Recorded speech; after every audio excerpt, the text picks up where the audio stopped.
One way that you can tell that you may have some unresolved father wounds is when you stay in a relationship longer than you probably should, because it gives some semblance of protection, provision, and someone who is taking care of you. Now, often we think that the caretaking is more of a feminine energy or a mother wound trait, but it's absolutely a father wound trauma. If you have had the majority of your life where you have had to be the one who had to take care of everything, think about everything, be your source of protection, provision, be the one who is looking for the ways that problems may occur and being your own emotional, mental, financial, spiritual bodyguard, that is a source of father wound trauma. Now, of course, that's a source of emotional neglect, but for the sake of this video, and because we are focusing on father wounds in this video, a healthy father is going to be someone who is there, and his focus is going to make sure that that your mom, that the family is taken care of. He is scanning the crowd and anticipating what is going on, what is coming down the road. He is thinking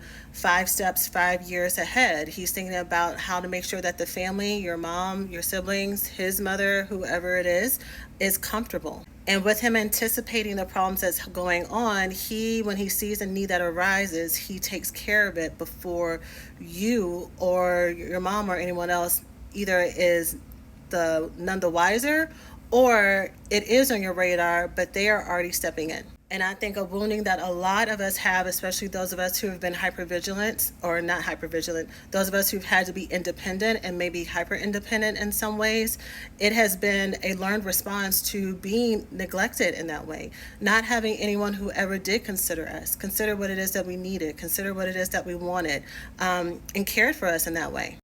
We have learned to do it all on our own. So when we meet someone who seems like they care about us in that way, maybe they're saying something to the effect of, baby girl, you need to take care of yourself, you need to rest. Maybe they're saying out loud how important we are and how what we want and what we need matters. Maybe they're acting as if they really enjoy us and they enjoy taking care of us in certain ways. That is a real need that many of us didn't have. And so it can be easy to overlook the ways that they may be emotionally harmful, the ways that they may be inconsistent in other ways that they may be emotionally unavailable, ways that they may say the words that they want to be there for us and protect and provide for us and everything else, but really we are the ones who are still doing the emotional labor. We are the ones who are having to consistently remind them, hey, see me, take care of me, be there for me. And part of the fantasy that happens whenever it's a relationship that's based in these unresolved father wounds is, a lot of us keep trying to get things to go back to the way that it was before, to get things to go back to kind of that honeymoon period. But really, it's a fantasy because it really wasn't ever in that place. A lot of times, for many of us, we had someone who gave us the breadcrumbs of the semblance of someone who could be a protector, a provider, someone who could care for us and help us solve problems. And we took the initial seeds of that and we ran with it. And that's what we fed. And that's what we've been paying attention to, those little slight moments, and trying to convince ourselves that this is part of this person's character, when really it's not. So bringing this all back around to repeating our trauma and father wounds, we find another person who seems like they could be someone who could care for us, be there for us, love us, but they dropped the ball. And because we are none the wiser, we think that maybe there's a little bit more effort I need to do. Maybe I'm asking for too much. Maybe I'm being unreasonable. Nobody's perfect. But no, what you're asking for is not too much. You deserve to have partners, friends, loved ones who are consistent, who do what they say they're going to do, and do not give you more labor.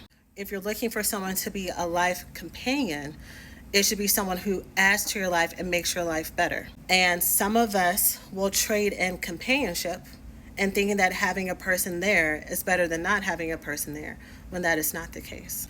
If this person is taking away from your spirit, from your body, from your health, from your ability to sleep at night, from your bank account, this may not be the best partner for you. So if you can relate to this, let me know in the comments below, or if you're working on father wounds, maybe in a different way. Father wounds can show up in a variety of ways. This hyper independence as a learned coping mechanism and getting with people who repeat this pattern of disappointment and dropping the ball on deception is just a really common pattern that I see, but it's not the only one. And if you like this video, go ahead and give us a heart and share it with someone you think may need it.